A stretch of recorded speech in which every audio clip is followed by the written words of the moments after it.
E-Roller, Leihfahrräder, ja, die haben was gemeinsam. Pay-per-Use. Also ich bezahle nur, wenn ich es auch benutze. Und das machen wir ja schon länger. So ein Bezahlmodell hätte sich in der Krise mancher Unternehmer auch für seine Maschinen gewünscht. Doch jetzt tut sich was bei den Unternehmen. Durch die Corona-Krise, durch das Internet der Dinge und Industrie 4.0. Ja, da kommt Schub in die Sache. Und heute zeige ich euch das am Beispiel dieses Krans.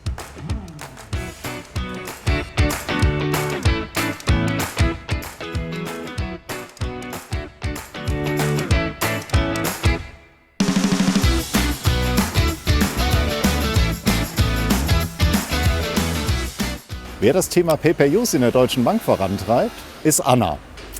Was ist denn jetzt das Neue daran? Also normalerweise ist es ja so, dass zum Beispiel so ein Kran in einer Summe bezahlt wird. Durch Pay-per-Use ist es jetzt möglich, wirklich immer nur so viel zu bezahlen, wie man den Kran auch nutzt. Wie wird denn das umgesetzt?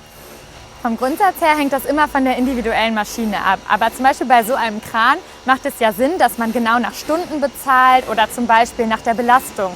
Weil es macht ja zum Beispiel auch einen Unterschied, ob der Kran immer auf Volllast fährt oder eben nur auf Halblast. Anna, wir haben Helme dabei. Wir könnten hoch.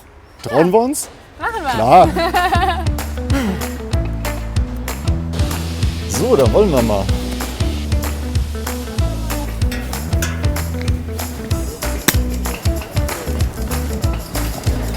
Das ist ganz schön hoch und schwankt auch ganz ordentlich. Wie wird denn Pay-per-Use umgesetzt? Durch die Industrie 4.0 sind die ganzen Maschinen ja zunehmend vernetzt und verfügen über ganz viele Sensoren.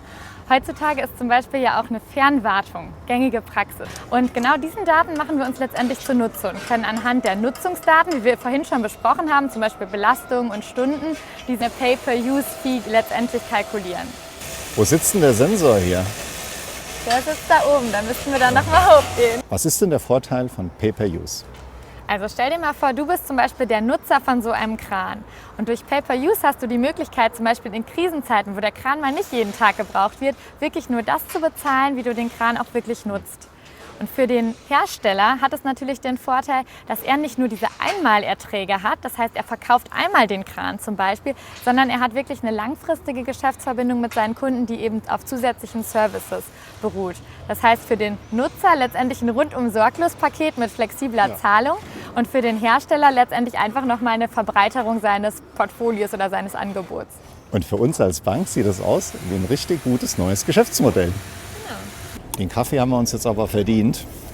Mit der Expedition 150 sind wir immer auf der Suche nach neuen Ideen. Was ist denn so die nächste Stufe, die wir im Bereich Pay-per-Use zünden?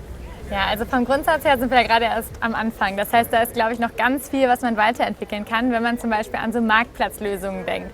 Also wenn ich zum Beispiel eine Maschine habe und ich nutze die gar nicht die ganze Zeit, dann hätte ich durch dieses Pay-per-Use, durch diese ganzen Daten ja die Möglichkeit, dass ich jetzt freie Kapazitäten an andere Firmen weitervermiete zum Beispiel. Und dann ist da noch, ich sag mal, dieser ganze Gesichtspunkt Nachhaltigkeit. Also erstmal hat man die Möglichkeit zum Beispiel, statt jetzt Maschinenstunden könnte man ja auch Energieersparnis von Produkten nehmen als Möglichkeit Pay-per-Use zu berechnen. Und dann ist natürlich nochmal das ganze Thema, man hat diese zusätzlichen Services, die Haltbarkeit, Wiederverwertbarkeit wird einfach verbessert.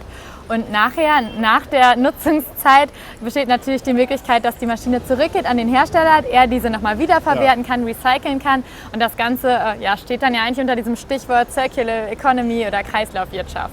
Wenn du da was Neues für mich hast, würde ich gerne noch mal mit dir ein Beispiel anschauen. Ich habe heute verstanden, dass Pay-per-Use für Unternehmen eine immer größere Rolle spielen kann. Und im nächsten Clip, da schauen wir uns an, wie künstliche Intelligenz und Bankberatung zueinander passen.